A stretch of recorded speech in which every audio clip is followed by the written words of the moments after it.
Broadcasting live on the UnitedWest.org AM radio network and simulcasting on DirecTV, iHeartRadio, Roku, and the World Wide Web, this is Enemies of the State with Tom Trento.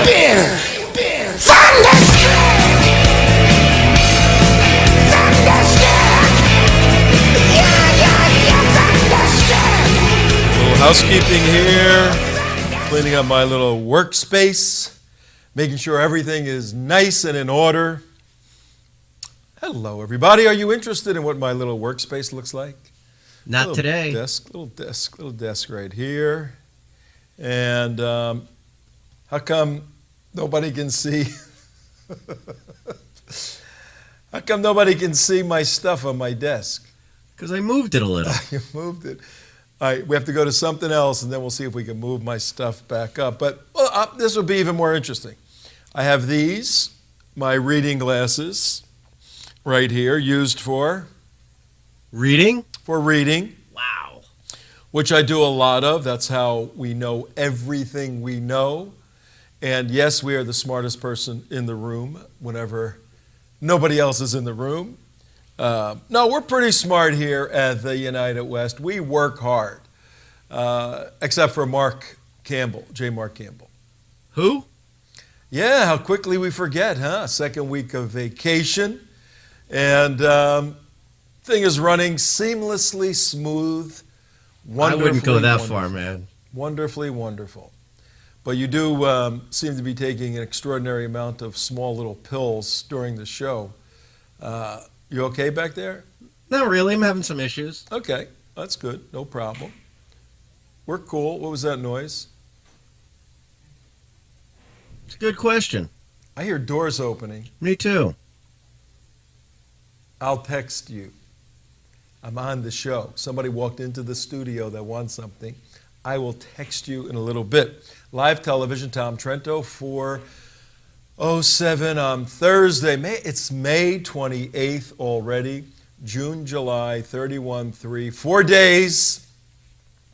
This is what I don't like about Florida. I like it and I don't like it. I'm a New Jersey boy. Grew up in the city, Newark, New Jersey. Concrete jungles all around. But it is the Italian section of New Jersey. It was tremendous, absolutely tremendous. There were all Italians. All the older people spoke Italian. And I thought that just as part of life, when you turned about 10 or 11, you automatically start speaking another language, Italian. That's what I thought because all the older people spoke Italian. And I learned that that's not quite the case. But we didn't have iPhones in those days. You know, if your mother wanted to reach you. And the mothers ran the show. And I grew up in, if you ever saw that make-believe television series, The Sopranos. Hey, what do you mean make-believe? Tony Soprano, that make-believe gangster stuff. Well, they filmed that, I don't know why, in my neighborhood where I grew up, in the Italian section of Newark, New Jersey, the Roseville section. Don't screw with the people from the Roseville section. Don't even think about it. And all that gangster stuff, you know. But what they did get right on that show was the mothers run the house. The Italian mothers run the house. The big, tough gangster guys, they're out doing whatever they do during the day. They all go play cards at the club anyway and drink black coffee. But it's the mothers that run the operation. They run the husbands, they run the kids, they run everything. That's the way it works. And when I was out playing in the neighborhood, you stayed on your block. You maybe went one block to either side and maybe one block that way, but that's where you lived. You didn't go to the other side of town. You didn't go over here. You stayed right in your own neighborhood. You hung out. And if you went someplace, you went into New York City to see some cousins in your father's Cadillac. Yeah, my father had a Cadillac, or an Oldsmobile, both of those. So I would be down at Frankie Messino's house, about 6 blocks, or Johnny Vitelio,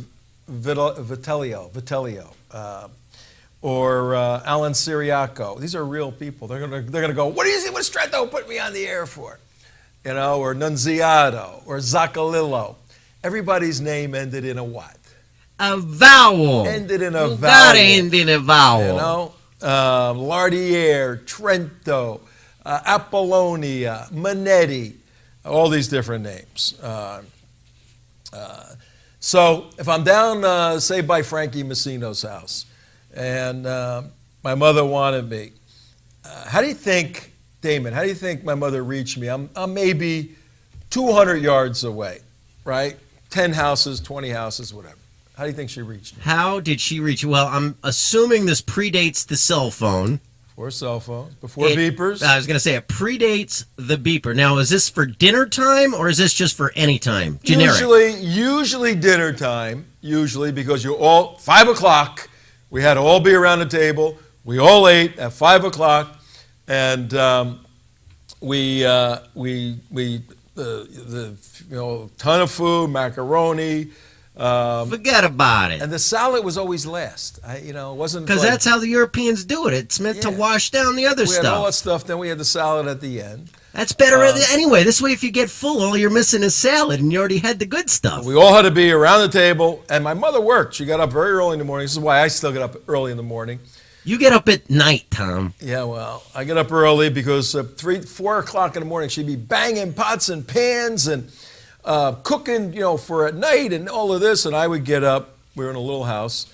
And I'd hang out with her, have a cup of coffee as a little kid, and talk to her. And now I get up 3:30, 4 o'clock, 4:30, probably the latest. But 3 o'clock in the afternoon, I crash for 20 minutes, then I'm good. But here's how she would reach me. She'd get out on the front porch and she'd go, "Hey, Tommy!" It would reverberate down 12th Street, banging off the walls of the houses. And if I didn't hear that, my mother had some voice, let me tell you.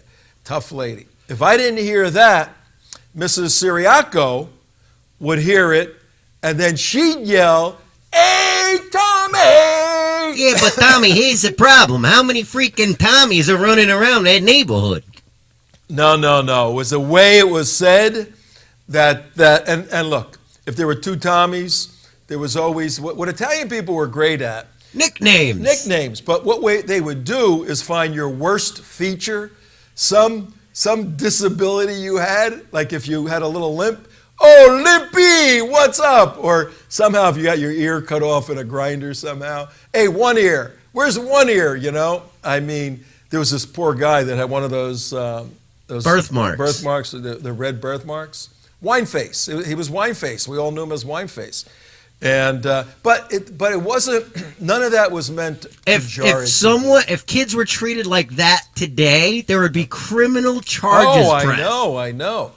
It was all just the way you grew up and you lived, and everybody called everybody names. Nobody cared. My mother used to say, if I cried, somebody called me a name. I didn't cry, but if I did, "Sticks and stones will break your bones, but names will never hurt you. Get out there and smack them back if they hit you."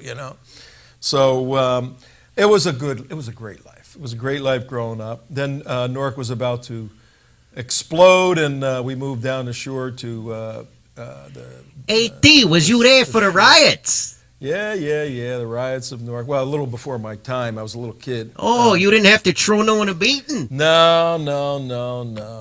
Did you want to throw someone a beating? No, I'm a peaceful guy. Peace. Went to the Jersey Shore, and that was great, too. Let me see your abs, Jersey Shore guy. Oh, yeah, that's right, huh? They're a little, the black is helping here. But in any event, how did I get on all of that stuff? That's a little bit about my life. I don't talk too much about my life because there's more important things going on in the world, more important things than the fact that I raced Ferraris for many years, and more important things than that I was a top honor student, more important things than my great accomplishments in life, that's for sure. And one of those on this, I know what it was. I was going to tell you what I didn't like about Florida, having lived in Jersey. Then I moved to Chicago, another story. Went to school there, I lived in Chicago too, Tom. What a coincidence. Chicago's one of the only democratically run cities that has a part of it that actually functions. the part of it, the Miracle Mile, Michigan Avenue, from the Loop up to Gold Coast, up to Oak Street up there for you Chicago people. It's so beautiful and so exclusive that the Republicans that own all the property make it work. The Democrats have to follow along, and the Democrats ruin the rest of the city. Really, whenever you get Democrats, big government people in control of a municipality, it becomes disastrous. Look at, I don't know, how about Baltimore? How about New York? And Giuliani had to come in and clean that up. Now we got a nitwit guy in New York, de Blasio. He's going to screw that whole thing He's up. not a nitwit. He's a communist. He's a communist. He really is. And it's very simple. And today, one of our big ideas today, ladies and gentlemen, at 17 minutes after 4 o'clock on a beautiful 28th of May, is that Democrats have a different solution to the problem of civilization. When you try to get a bunch of people living together in one geographic area, it's called a city, okay? And you're going to have a lot of problems in a city, from how do you move water around, how do you have clean water, how do you get rid of trash, what kind of businesses do you have, what kind of speeding laws do you have, everything. Democrats believe that if a small group of elite people who went to Ivy League schools are running the show, then the dummies who are living in that area will have proper leadership, and it's a top-down, centralized solution to the problem of how do we live peacefully and lovingly as a bunch of different people. Conversely, Republicans say, we don't need top-down rules. We need top-down oversight, to some extent, a limitation of centralization. What we need is the individuals to come to a point where they're productive and they have a moral code and they have a purpose in life. That's why you see Republicans, and I'm speaking very specifically here, even more than generally, gravitating toward the hard sciences, toward economics, toward business, and Democrats gravitate toward the soft sciences, toward the arts, toward literature, toward sociology, toward these nonsensical things, because one wants to produce, one wants to figure out how to control. And when you start dissecting those two political philosophies, you have centralized control, culminating in communism, where the Politburo runs everything communally. That's the epitome, and de Blasio in New York is a socialist working his way up socialist ladder to communism. Okay, he's only a communist sympathizer and a better for decades. But if you put him in here, and he won't come in here, and I said, on a sheet of paper, is communism superior to capitalism? He would have to think about that. He would have to think He would about answer that. it one way. He would say, oh, capitalism for sure. But his actions... I don't know if he would. He may say, well, in a perfect world, communism, where there's an equal distribution and equal participation of all people, so what are all those things? What does that mean? Oh, that just means that our next guest is ready. Oh, he That's is all. with us. Yeah. Okay. I mean, so we could still talk about Bill the Red, Yeah. but we got an update from Israel. We got ready. an update. But let me tell you what I don't like about Florida that's happening in 4 days. June 1st to November 30th. What is it? Hurricane season. Spooky time around here, man. We got frightened in 2004, 2005 with all of the Wilmas and the Josephines and the Francises and all those things. Woo! That was like 5 or 6 we got hit with in South Florida. That was rough. Gene.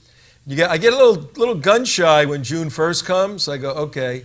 And, I'm going to blast out of my house, I think. I'm going to. Hey, you know what? While we're talking about hurricane season, something we do need to mention, in a state that's been disarray. In disarray, as we do want to offer our condolences to the people of Texas and everything they are going through right now. They've been through a lot, and we have come to really, really appreciate the fine people of Texas for all that they've done. Great patriotic people, and our sympathies and best wishes go out to them. Absolutely, and our prayers and whatever we can do to help. And from Texas, the Lone Star State, to the Lone Star country, the Star of David country, Israel, to see our dear friend Arie. Arie, how are you? I'm good. I'm good. We need a little music with that. A little bit of music. Havana, Gila, Havana. How's that for your intro music? You don't have a camera on you, do you? I do not. No. We have Damon essentially all by himself back there. Even his co-worker has abandoned him today, and Mark is on vacation. So we have to go easy, Egozie, with... okay? There's an echo. There's an echo. Well, there's an echo? No? Okay? No, it's okay. Okay. No, you can't hear me? I hear you fine. Fine. I hear you. It's okay?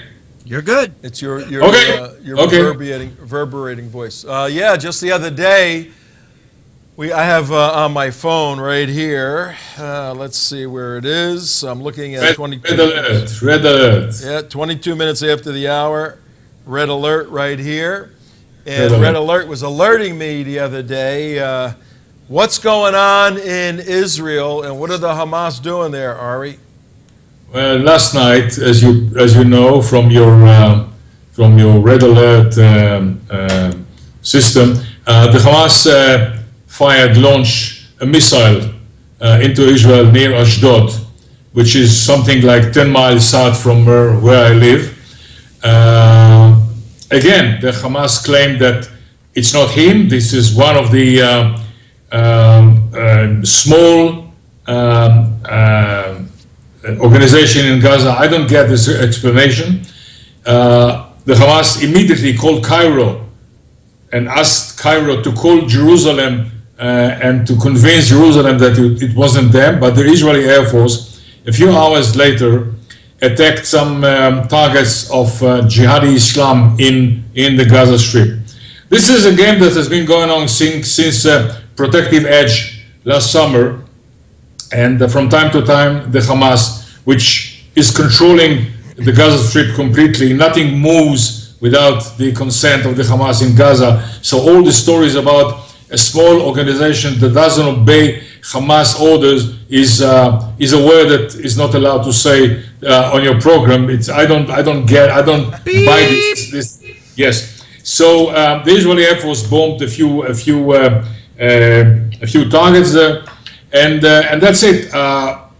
Only today I heard about the situation in Gaza, that with all this cement that Israel is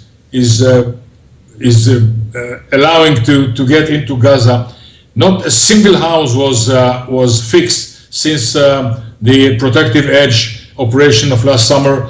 All the cement, all the metal going to new tunnels. And that's the situation now, and it will happen again. It's just a matter of time until Hamas is launching another rockets into Israel. But there's another development from today. You know that the Palestinian Authority has gone to FIFA, to the International Football Association, and asked to throw Israel from that organization. And the vote is about to be, I think, in 2 days. Today in Zurich, the FBI and the Swiss police arrested 8 of FIFA high-ranking officials for bribe and corruption for fixing the next football matches in Moscow and in Qatar in 2019 and 2022. So the Palestinians have good partners in FIFA, and these people will be extradited to Washington, to the U.S. And they, according to the accusation, they got hundreds of millions of dollars through the years in corruption for making decisions, selections of cities to host those big football tournaments. So things are happening all the time. Bibi Netanyahu has formed a government, which has started to operate, still in its first steps. But as I said in previous shows, they will not have, as we say, 100 days of mercy. A decision have to be made about Iran, because Iran is running forward with its nuclear program. Nothing has been done. ISIS, Syria has almost fallen totally in the hands of ISIS. Assad is controlling a small part of Damascus, and you know what happened with Iraq when the American Defense Minister, Secretary of Defense, accused the Iraqis for not fighting bravely. The same question could be asked about the coalition, the US-led coalition. As I said in previous program, this is a bad joke. Sending 2 aircraft a day to bomb some targets in the desert, that will not change the progress of ISIS in Iraq and in other countries. ISIS will control, or is controlling, most of Syria. Iraq, many parts of Iraq are in the hands of ISIS, and to blame the Iraqis, they alone will not be able to stop ISIS. And this is in the interest of the US and the European. This is not something far away that has nothing to do with Europe and the States. This is a major international problem, and if nothing is done very shortly, it'll be too late. Oh man, not a very happy picture on the development of the Islamic State moving around there. But I got a question on the. What is that? I have a question on the Hamas firing these missiles first. Go back to that. What in the world are they doing? I mean, is it a test to see Israel's reaction? Is it to provoke? Is it? I mean, what? No, my guess is because of the pressure from the people in Gaza. Only tonight they showed footage from Gaza. Poor people are living in the streets since last July. Nothing above their head. Today was the hottest day in the region from the 70s of the last decade. In Tel Aviv, it was 42 degrees Celsius. It was in Gaza. It's probably hotter. They don't have air conditioners. They don't have roofs over their heads. So the pressure is going. Unemployment is something like 55% in Gaza. So in order to show that they are doing something against Israel, from time to time they launch a rocket, and probably they tell the people, we'll fix everything, have patience, nothing will happen. They don't care about their people. People are living in horrible conditions in Gaza. It was amazing to see streets that have been ruined during protective edge. Nothing has been done. Even the rubble was not cleared. Nothing at all. And the money that countries like Qatar promised, not a cent was sent to Gaza. Everything was a big lie. And my assessment, my guess is that they're launching a rocket from time to time to tell the people we are still at war with Israel, so please be patient. But I think that this will explode very shortly, because those 100,000 of people who live in horrible conditions, one day, it's only a time until this bomb explodes. All right, well, when we were down there a few months ago, we got a whole briefing on the situation and the increased building in tunnels. Now, I heard a report that the Egyptians are busting up some of their tunnels. Is that true? Yes, the Egyptians, there are tunnels coming from the Sinai Desert into Gaza. And through those tunnels, the Hamas used to bring weapons that came from Iran to Sudan via the Sinai Desert to Gaza Strip, and President Sisi decided to demolish most of them. In recent months, the Egyptian army really bombed and covered most of the tunnels, and only today they opened the only gateway from Gaza to Egypt, and they let some sick people to go from Gaza to Egypt, but not the other way around. So Gaza is secluded, is completely completely cut out from the world because of the stupid Hamas that thinks that with a few missiles he can win the war with Israel. That's the situation as I see it now. Yeah, they have to. I mean, we've studied their doctrine extensively, the Hamas doctrine, and they have to be in a constant state of warfare. They believe that jihad and armed resistance, as we all know, is the only answer to end the occupation, because the guys leading it, the Nasrallahs up at Hezbollah, the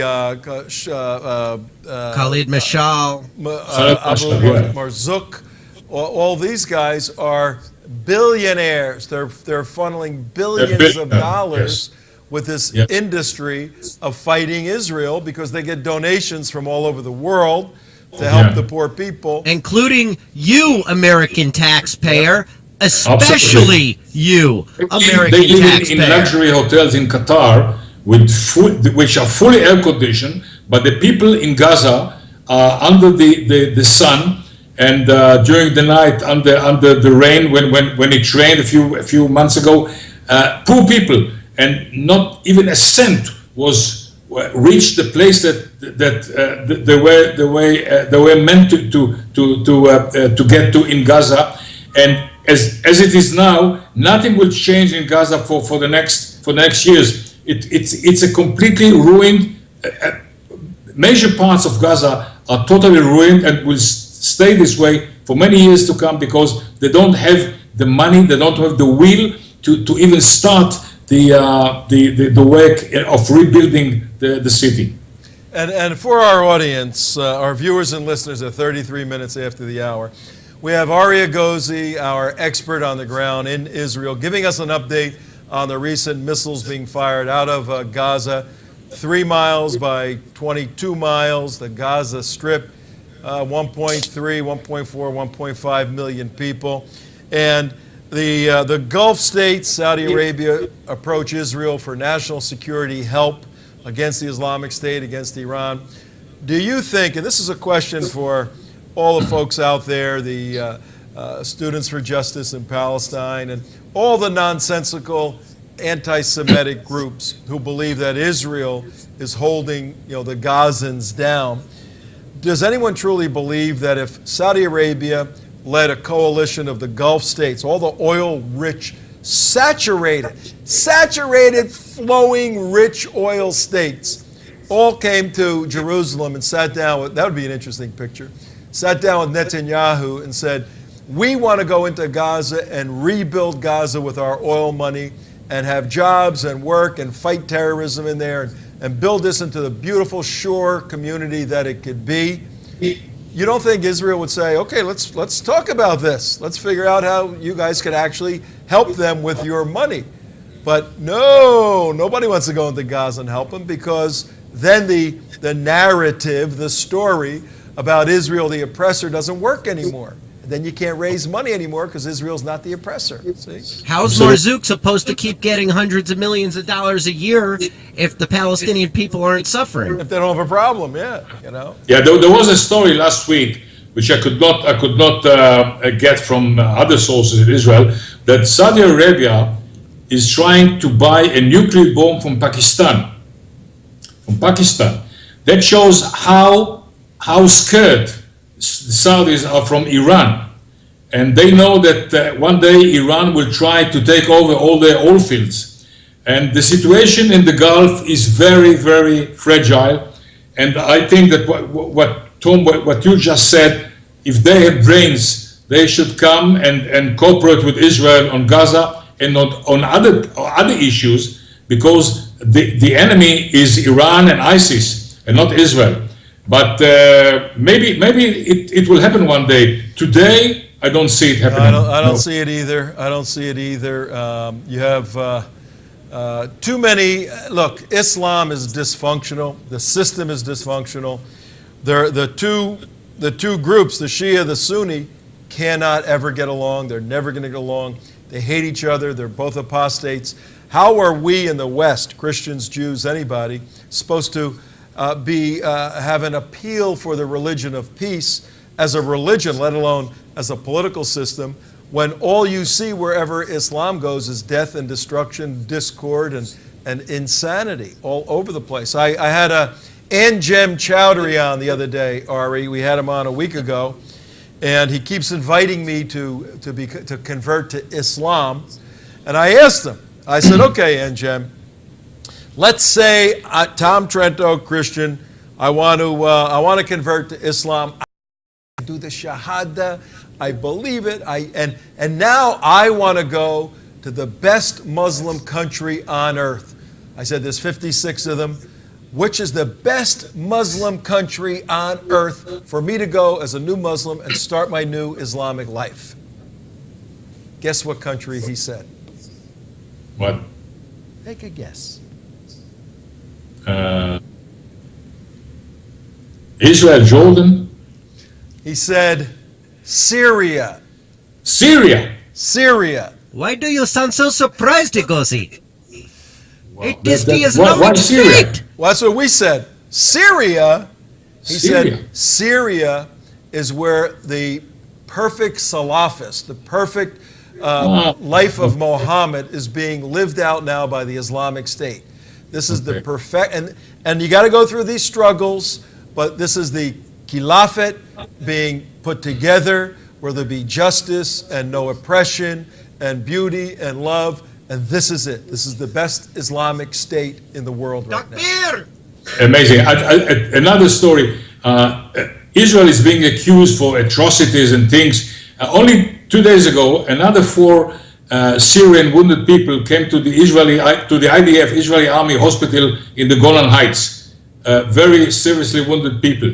You know that when the earthquake hit Nepal a few weeks ago, the first to respond was the IDF, the Israeli Defense Forces, who sent a field hospital, fully equipped field hospital with 2 Israeli Air Force C-130s to Nepal. So Israel is ready to help. And if things change in Gaza, Israel will be the first to help the people there in medical services, in everything. But they are stupid. They think that they will defeat Israel by some rockets.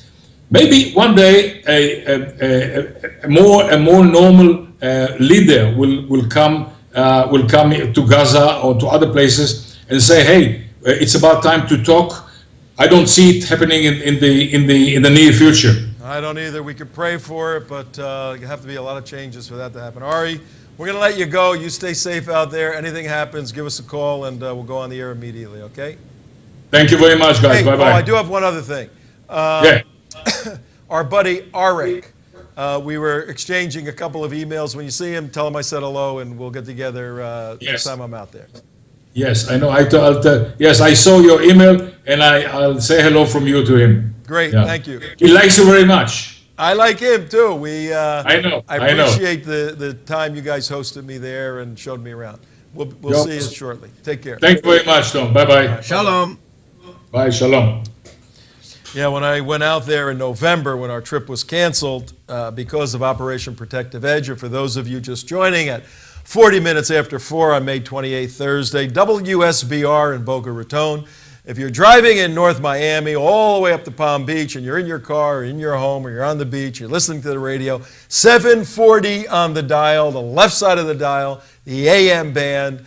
That's us, 4 o'clock every day Eastern time. If you're over in Tampa Bay, about 4 hours from South Florida, turn to 1010, easy to understand, 1010 WHFS radio out there. If you really want to see the show in all of our splendor, theunitedwest.org. go to Tea Party Community, teapartycommunity.com. Be sure to go to some of our very favorite websites. We should be putting these up now, a little commercial, but we don't have it right now. Let's see. Bare Naked Islam. Bare Naked Islam. The Bonnie Religion over there. of Peace. Citizen Warrior. What else? Jihad Watch. Jihad Watch. Urban Infidel. PamelaGeller.com. Front page. Sultan Kanish. Andrew Bostom's website. You got to go to that. Andy Bostom's website. There's so many of them.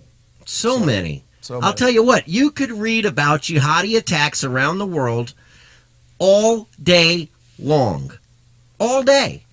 And yet the religion of peace somehow still manages to survive with the misnomer of the religion of peace. As we were talking to Arie, it struck me because I've been to the Gaza border several times and up very, very close and studied it pretty extensively.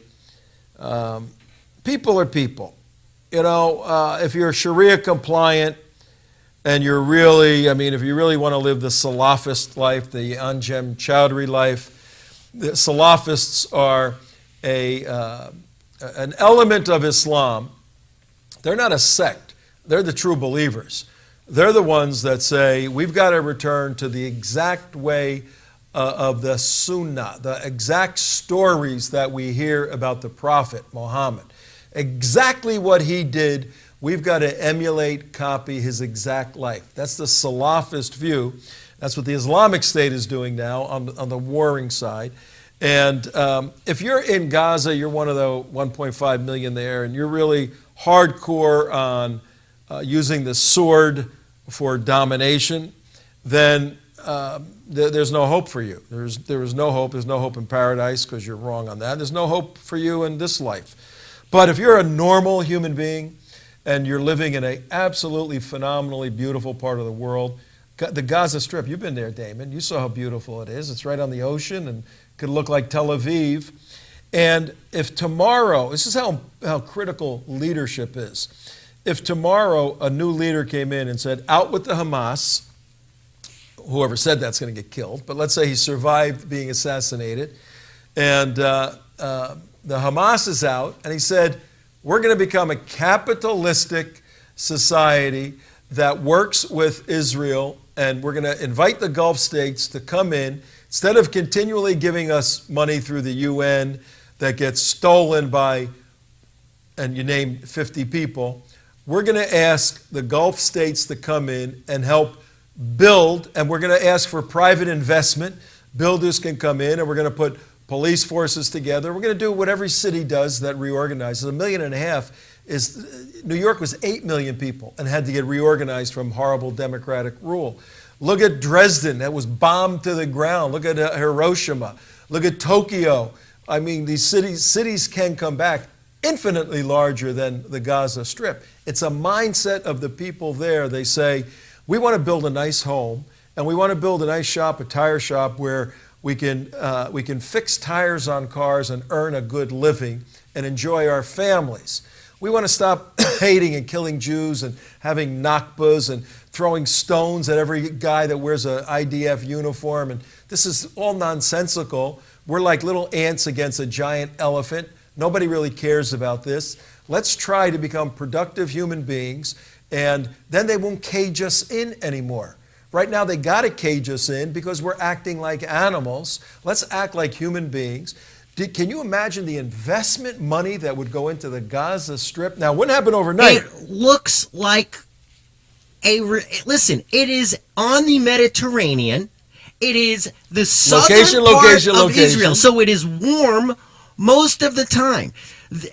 Even just leading up to the war last year, there are $1 million homes in the Gaza Strip. People don't seem to understand that. It is the Hamas leaders that are ruining the lives of the average Gazan citizen. Now realize, again, it is the average Gazan citizen that voted Hamas in. Yeah. So you get the government you deserve. And you could yes. say that about this country as well, that we get the government we deserve because we have this dope in here for the second time in a row. Yep. Okay? But the Gaza Strip is prime location. It could be Miami Beach on the map. There's nothing keeping it from it. If you go just a little bit to the north, what does Tel Aviv Beach look like? Not far. It's just not far from Gaza, and it's another world. So our appeal today are to our Muslim brothers and sisters listening. Put the sword down, okay? There's our group standing at the fence at the Gaza border. Actually, the border's a little further in, about a kilometer. But that's right at the Gaza border, not far from where those missiles were fired yesterday. Right. Hey, that's a good time to plug the trip for next year. What trip? Oh, we're going back to Israel. Oh. Actually, I'll be there long before, but you guys are going back to Israel. March 12th, March 14th. We have 530 days from today until November 8th, 2016, the election. So March, April, May, June, July, August, October. I don't know how many days. We have 300 days maybe to the next trip, which is the 12th of March, 2016. We're returning on the 22nd, but some of us are staying because that weekend is Easter weekend. So we're going to do our national security behind-the-scenes mission, and then we're going to stay with a little R&R and experience Easter in Jerusalem. We're going to be in Jerusalem for Easter. So if that is of interest to you, Tom at the United West, send me a note. We'll send you all the information. It's about $3,000, same price. We're not raising prices.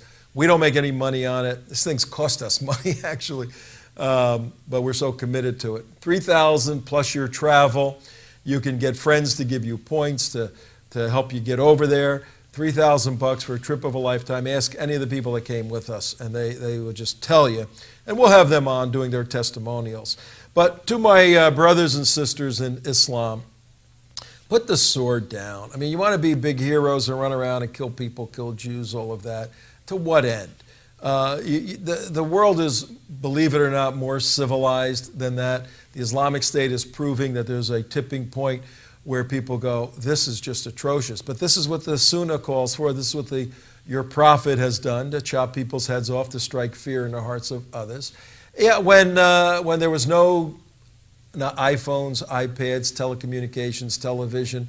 Sure, you can control the fear of people in a small area, but when the whole world is just one tiny little village, much, much more difficult. And I guarantee you, is the OG thing okay? Because I keep getting messages here. I guarantee you, don't do that to me. I'm just going to keep the camera on you, and I'll be back in a few you minutes. do that? You just keep on talking. Yeah, hurry up and check. And I'll be right back at you, buddy. Okay. Check all the little hiding places. We put the sword down, is what I'm saying, and join civilization. Look. Jewish people don't hate Muslims. Christians don't hate Muslims. But Muslims hate. There's a hatred, enmity, wala bara, for the Arabic-speaking Muslims out there. Wala bara, loyalty, enmity. Two doctrines in Islam: loyalty to Muslims, enmity, anger, hatred toward non-Muslims, continually. Thus, the doctrines of Dar al-Harb and Dar al-Islam, the house of Islam, the house of war. You're either in the house of Islam, if you're a Muslim. If you're not, you're in the house of war, Islam warring against you. These are religious doctrines of a political system. This isn't make-believe fantasy ideas. This is the way people live and breathe and die. You individual Muslims, break out of that. Just take a step out. Escape to a Western country if you have to, but leave your violent Islam, your jihad Islam, your political Islam. Leave it to the people that are going to continue to destroy and wreck things, and join the civilized race. Really, it's nice over here. We love to see the sunrise. We love to play with little kids. We love to walk a dog. Dogs are okay. They're really man's best friend. They're not stinky animals. And even though my Jewish friends may disagree with me, bacon is the best thing in the world, man. bacon is good, let me tell you. You know? Bacon is good. It is good. And spare ribs, you don't know what you're missing. Just for that, come on over. All right, I want along these lines, I challenge my Muslim brothers and sisters to think critically. 2 days ago, I was involved in a pseudo debate on Aramaic Broadcasting Network, sat.com, ABNSAT.com. It's a Christian station. They invited me on an apologetics marathon, apologetics defending the Christian faith. And I was on to have a discussion, it was more a discussion, with two Muslims. And the thesis that we were debating was whether or not Muslims are allowed to critically think, Now I'm asking non-Muslims out there listening and watching, and Muslims, whether or not doctrinally. Now, this is a lesson. I'm going to teach a lesson on critical thinking as it relates to Islam. This is fascinating stuff. For all the non-Muslims, when you understand what I'm going to do in the next few moments, and I actually was going to take the whole hour, but we had other fish to fry, and we did. But we'll continue this in our next show, or one of the shows. But for the non-Muslims, if you could understand why a Muslim is not allowed to critically think, then there are ways to work around that to help them to critically think, even though they don't know they're critically thinking. And when I use the term critically think, it's a technical term that I'll define. And when I talk about Muslims not being allowed or being prohibited to critically think, I mean doctrinally. Last night in my debate, the Muslim who prides himself on being able to answer all Christians and debate all Christians, and he's a lightweight, he's a joke, really. He kept mixing up the fact that he wanted to do something with whether or not that something was prohibited. I want to drive 100 miles an hour every single day of the year, and I used to do that in my old days, in a good car in dry weather when nobody's around, all the right things. I want to do that every day. I want to drive 150 miles an hour every single day, but I can't. It's prohibited on the streets that I drive. So when I talk about something being prohibited in Islam, I'm talking about the rule book of Islam, the Reliance of the Traveler, Sunni Islam. You know what was amazing? What? Is two out of the two Muslims were not familiar with that document when that document is the rule book for Muslims living in the Western law. There is no other. That is the guide. So those guys were absolute dopes. They had no business.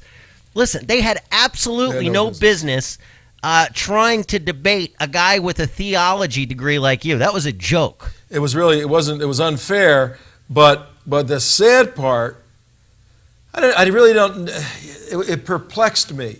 What I did, what Damon's talking about, in the debate we had last night, in order to establish a baseline and some objective criterion by which our conversation would proceed, what I just said is very important. I used to teach at a graduate level, and I used to teach logic and apologetics and all these things. And this was an apologetics marathon.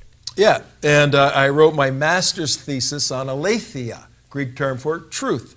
What is truth? I spent a lot of time on that, and I based a career on trying to understand truth and then integrate truth into my life. I think that's the life well lived, Christian life. And one of the necessary elements of moving in that direction is having an objective or outside criterion by which to judge the internal debate, or having a referee. Envision the Super Bowl. Imagine a Super Bowl with no referees.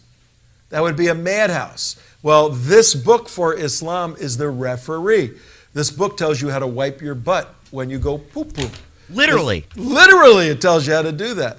This book tells you what foot to enter the bathroom with and what foot to leave the bathroom with. And this isn't... And which hand to use. Yeah, this isn't... In between coming in and leaving. This isn't etiquette. These are rules to make it to heaven. This book tells you that if you are doing wudu, doing the ablution, the cleansing to do your prayer, and you fart. Did he just say fart? Yes. Okay. And you break wind. If you look in Reliance of the Traveler under break wind, what I'm saying is explained. And this book is the book approved by the Fiqh Council of North America. That would be comparable to the American Bar Association for lawyers. It's been approved by Al-Azhar. That's all you need.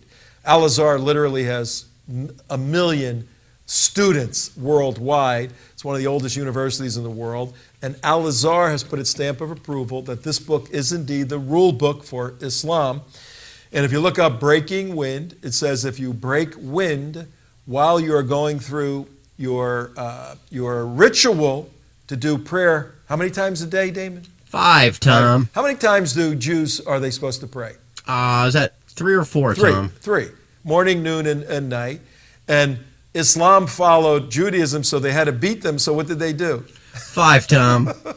They did morning, noon, and night, and we put one in the middle morning and in the middle of the afternoon. Hey, listen, what time did we get out of here the night after the that discussion? We didn't leave here till 10:15.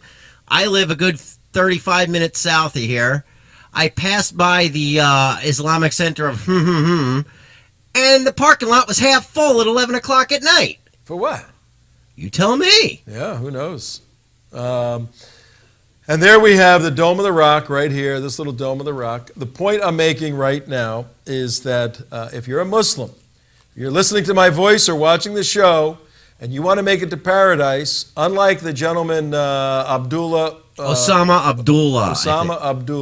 Osama Abdul, something like that. Yeah. O'Doul, he's an Irish. Top of the morning to you, Osama, you bastard.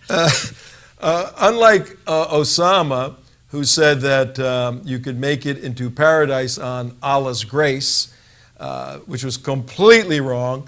You have to have more good than bad, and if you violate any of these, it's bad, and there's a million things you have to do to get to good. Unlike him, if you want to make it to paradise, heaven, as a Muslim, you've got to master this book, and it's only 1,000 pages or so. That's all? Actually, it's not that many. It's 1,200 pages, 1,220 pages. So you have to master this book. Look, I'm going to show you. I'm going to go like this and like this and see what it comes to. It says, to be sarcastic about Allah's name, His command, His interdiction, His promise, or His throat, OG check.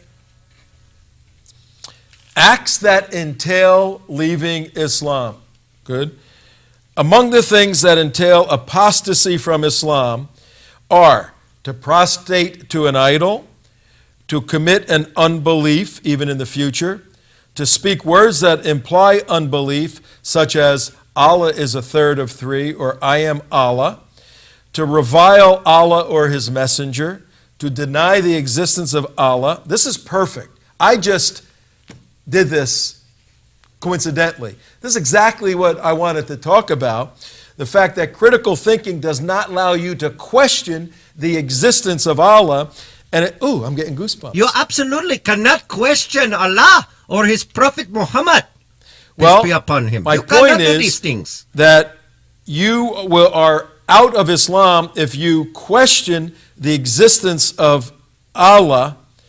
And my point is that Muslims, by the rule book, are not allowed to critically think, to criticize thinking, to think in a critical way about their own faith, to test the truth claim.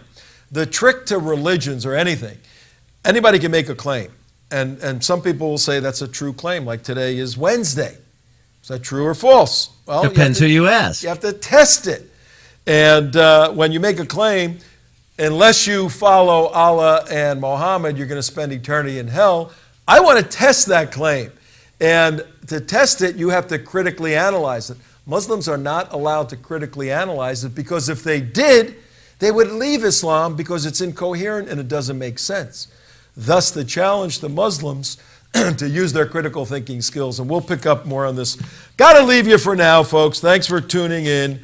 And we're praying for all our Muslim brothers and sisters that they do indeed think critically. And Abdallah, what are your final thoughts on thinking critically? Shouldn't all Muslims do that? Tom, we are not permitted to think critically. We are not allowed to question Allah. We are not allowed to question the Prophet Muhammad, peace be upon him. In fact, the only thing I can question, Tom, is your sanity. On that note, have a wonderful day. We'll see you tomorrow. Jump in Juma Freaky Friday. Bye, everybody.